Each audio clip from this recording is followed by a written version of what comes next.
We got breaking news. I'm going to talk about SNL, and the NBA Final Four is finally here. Hey, Downright Sports is back 2 weeks in a row. Told you so. Jimmy's back.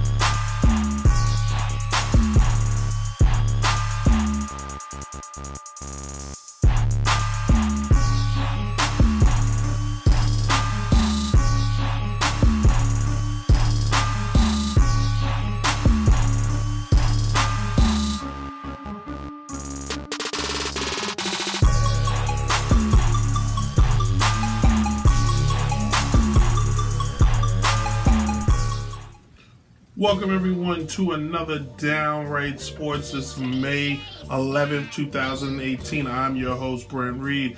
I forget it. I was going to say something witty and I just lost it. Today, we're going to discuss the NBA Conference Finals, the Final Four, if you will. The last four teams to qualify for the NBA Finals. No surprise who made it. I'm going to go with a little sneak preview there. Anyway, we're going to dive into the must-know news, and for the first time ever, Downright Sports has breaking news. The Toronto Raptors decided to let go their head coach, Dwayne Casey. Casey started with the Raptors in 2012 after being fired from the Minnesota Timberwolves a few years before that. Toronto signs him. He coaches from the 2011-12 season to this year, 2018. KCA's Toronto Raptors record was 318 wins to 238 losses. It's a great record, man. He took them to the playoff. They won they only missed the playoffs twice under him. They went to the conference finals once. They've won the Atlantic Division 4 times. This year he won Coach of the Year, but they just lost to LeBron again and couldn't even win. And the team in the last game showed no signs of getting anything done. And he benched their best player, DeMar DeRozan, which tries to tell you there's a difference in All-Star because fans vote for that versus Superstar. Anyway, new opening now in Toronto.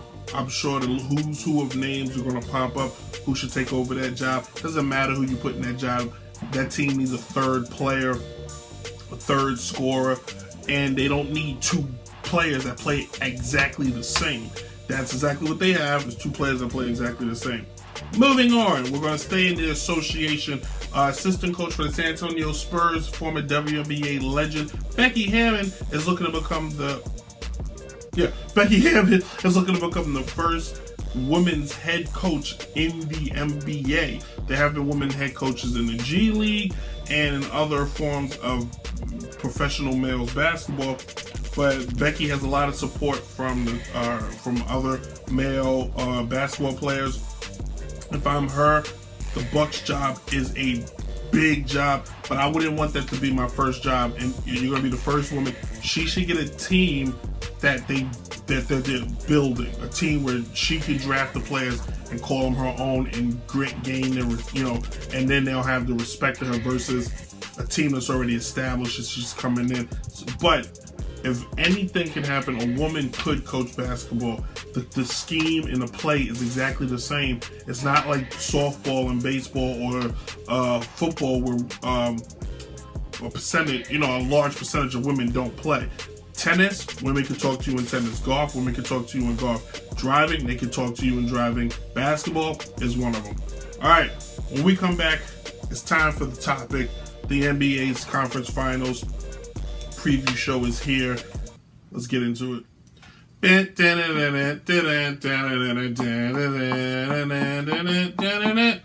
used to be the old NBA theme on NBC when NBC. That's the Jordan era. That's the Barkley, Patrick Ewing, the Miami Heat versus the Knicks and the Pacers. 90s basketball, man. You kids know nothing about what the NBA is actually about. But with that being segueing to the topic today is the NBA Final Four, aka the NBA Conference Finals. And coming out of the East, the teams representing the East this year are the same teams that represented the East last year.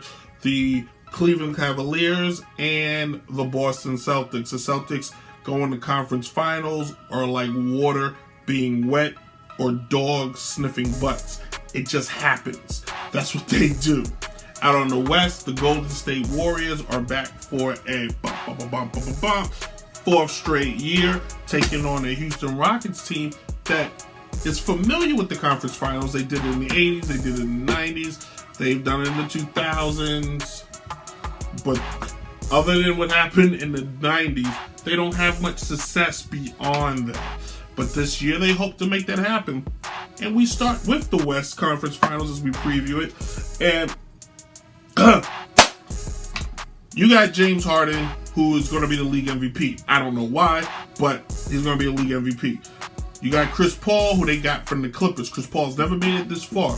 Everybody calls Chris Paul this great point guard, mind you. This great leader, mind you. This great guy. But he's never made it to a conference playoff. He's never made it to a conference final. Ever. And I know what you're going to say. Well, the West is so tough, Brent. You got to make it through the West. Guys, you just told me Chris Paul is one of the top 5, top 10 best players. Top 10 players get you to the conference finals. Chris Paul got tired of trying to make it on his own, decided to go join James Harden and be a tag-along player, because if you look at the top key players, the category Chris Paul should lead in assists this postseason, he does not. James Harden does. Even if you look at the regular season, which we will, he does not. Why won't I let me switch to the regular season? Oh, because I didn't hit the right button. If you switch to the regular season, guess who led the team in assists? Not Chris Paul, but James Harden. So how you gonna sit here and tell me that Chris Paul is this all great player? Great players go to other teams and continue to be great. I digress. They're gonna play the Golden State Warriors. Each team had this keys. I even highlighted it. There are key players. For Houston, the key player is James Harden, Chris Paul, Eric Gordon, and Trevor Ariza. Why is Ariza key? Because Ariza, number one, has a championship. He won with the Lakers, and then he left. Nobody knows why. But Ariza is a good to decent guard, defensive player. He can kind of check either Kevin Durant is probably what he's going to end up doing. But the problem is the key players on Golden State is the entire team. The Golden State Warriors do a fantastic job in moving the ball from player to player. I watched them in a sequence where the ball never touched the court, but one time it took one dribble. Draymond touched it. Clay touched it. Steph touched it. Then Kevin touched it, and then it went back to Steph, and none of those guys scored. What's the devil's his name? Doesn't matter. He plays center. He scored. That's how great these guys are. Steph Curry can give you 30 any night, but he's not looking for it. Kevin Durant can give you 40 every night. He's not looking for it. Klay Thomas scored 30 points in one quarter. You're going to tell me Houston this year, because they added Chris Paul, who Golden State has whooped, is going to be better? No, Golden State now just gets to kill two birds with one stone. Instead of being Chris Paul in the first round or the second round and then James Harden later, guess what? They get to beat them both on the same team. With that being said, I have Houston losing in 6. Houston have put up a fight. They got enough offense to put up a fight. But they're coached by Mike D'Antoni, who is notoriously known for what? Offense. Who's pretty much the Nate Turner, the offensive coordinator in the NFL. He's an offensive guy. Defense, he doesn't believe in it. He hasn't even seen a defensive playbook in a long, long time. And now you're gonna look back at him and go, "Oh, look what Houston did in the playoffs, right? How can you say that? They just ran through everybody in the playoffs." Yeah, they ran through. This is who they have run through. The Timberwolves, who were a failure and couldn't even come, just didn't show. A Utah Jazz team that are missing 2 players they had last year. 3 of you include Joe Johnson. And now they're going to play Golden State. They're playing a real team now. Time to put your big boy pants on. If anything, they were hurt by the fact they didn't play any true competition. If I must say. Now you're gonna come back and me, what about Golden State? Who they play? Doesn't matter. Golden State's just that good. Now let's move on to the East. And this one's gonna be it's another rematch. This year, in the West Coast was a rematch from the 2015 season. This one, the East Coast Conference Finals, is a rematch from just last year. And LeBron is no stranger to the Boston Celtics. LeBron has faced the Boston Celtics numerous times in the playoffs, notoriously going against Paul Pierce mainly. But now, this year, we were praying and hoping to get this game. The Cavs versus Boston. I wish I had something I could do that with. And then we would have got LeBron versus Kyrie. Isaiah Thomas versus the Boston Celtics. Guess what? The players the Cavaliers picked up from Boston ain't even on the Cavs anymore. And Kyrie Irving is sitting at home. Well, he's on the bench nursing his injury. And Gordon Hayward, who they signed in the offseason, is also nursing an injury. With that being said, we may still have a decent series. The games will be competitive, but they're not going the distance. Cavs will still win in 5 because Boston does not have enough to stop the key player on the Cavaliers. Who's the key player? LeBron James. Well, Brett, who's the other key player? There is no other key player. I just watched LeBron single-handedly sweep the Toronto Raptors. Yeah, you heard me say it. He swept the Toronto Raptors. Not LeBron and Kevin Love, not LeBron and the other guys on the... If you want a good laugh, go watch SNL and see the clip they did with the Cavaliers. But LeBron said, hey, enough's enough. I need to prove to the world that I am who I say I am. Let me go out there and do it. And he did it. And you know I can't stand that man. But he swept the Toronto Raptors. Against the Boston Celtics, Boston may pick up one game at home. Because Tatum is fantastic. I am not a believer in Rogerio, whatever his name is. I'm not a fan. I think he's going to be, the bubble will get popped here. Marcus Smart can score some points, but Boston doesn't have enough veteran presence. I mean, they have Al Horford. That's it. Marcus Morris. That's it. But they don't have enough guys they can throw at LeBron James and just stop him. They don't have even guys that can really get in Kevin Love's way. Because you're going to put your most athletic guys on LeBron. Cavs win this in 5. If it goes 5. Boston's going to put up a shuttle. They're not going to be blowouts. They're going to put up a fight because they're coached by a great coach and Brad Stevens. And they are a great coach team. That team, I love the way they're coached. And they get a plus for that. That's a key. But at the end of the day, the NBA Finals will be like a bad sequel starring Sylvester Stallone or Arnold Schwarzenegger or Tug Speedman. We're going to have Golden State Cavaliers Part 5, the end. This will be the Avengers version of the NBA Finals because LeBron, even if he stays in Cleveland, they're not making it next year because teams are getting better. And Golden State, somebody's going to Paul George is going to somebody to make them a little bit better. Maybe it's Houston. Nobody has even thought about that. Maybe Paul George goes to Houston. Maybe Carmelo opts out, goes to Houston, puts him over the top, even though Carmelo is a living, walking blood cell cancer. Anyway, thank you. We're going to come back with movies and video games. That one's actually going to be quick because we went very long on the topic. Hey, you know what this is? This is Downright Sports. Movies, video games, what?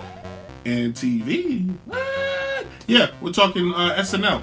If you, Saturday Night Live, if those of you that don't know, this year is one of the funniest years they've had. The last few years have been hilarious. Thank you for that, President Trump, because SNL has been just going, I don't know if they're roasting you, but they're going to town and you're the butt of all the jokes and all your starring crew. So Donald Trump should take credit, as he does for everything that has great ratings.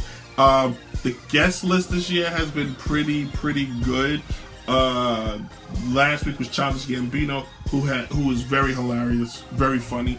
The fact that he said that he tried out for SNL and didn't make it, watching him host the show, he should have been part of the cast. Like, he really should have. Chance the Rapper host this year. He was funny. I don't know any of his music, and I thought he was pretty funny. He does a skit where he's a sideline reporter, but the NBA was off and he did hockey and he didn't know what he was talking about. He was freezing. Who else hosted this year? That was hilarious. I can't think right now. I really can't. But there's been some very, very good. There's been some great hosts this year, man. And the cast is hilarious. Kenan Thompson is going nowhere. He loves being there. He's like, you know, how did this guy go from doing all that to just being on SNL? And he's just one of the best to ever do it. They're in season 40. Wow, 43. All right, here's some of that's the cast. Dang it, where are the hosts? Gab Gadot hosted. She was hilarious. She was slam funny. Tiffany Haddish's one was interesting, but she was kind of funny too. Her skits were very funny. I didn't see the Kevin Hart one this year or in December. James Rockwell's was a little bit weird. I didn't see Will Ferrell's. I'm gonna have to go back and look for that. Charles Barkley with the Amigos was hilarious. Charles was good. All this year has been really, really good. Go to YouTube if you guys want to watch, man. This week, tomorrow, Amy Schumer is back. Not her biggest fan. And then Tina Fey with Nicki Minaj on the 19th. That should be interesting. Tina Fey's funny. So yeah, go take a look, man. YouTube it, or I think so. I'm not giving who. It's on who. You can watch it. Anyway, wrapping the show up. Check it out. Go follow me. See it on the bottom. Follow me at Brent Reed 18. That's at Twitter. Email me at Downright Sports Entertainment 2001. You got ideas? You want to hear a topic? If there's a particular topic you want me to touch on, email me. I have no problem with it. For booking, if you need a DJ or you need, if you're looking for a DJ, email the executive producer of my podcast, I'm Just Talking, which is on iTunes and Google Play, at djchasebookings@gmail.com. If you looking for beats, hit up my man Mike Miff. And also, I think that's it. I just shout out everybody. Everything's at the bottom. It's all good, kids. It's all good. Hey, next week we'll be back with more. I don't know what the next topics are going to be. I think we're going to go old school, some history topics, touch on some stuff because the summer's coming, and that means I'm gonna wrap up our last. No more shows after the NBA Finals. We'll do a baseball all-star show, and that's it. All right, I just went over my time. Dang it, this is my show. I do what I want. Hey, you guys have a good one. Peace.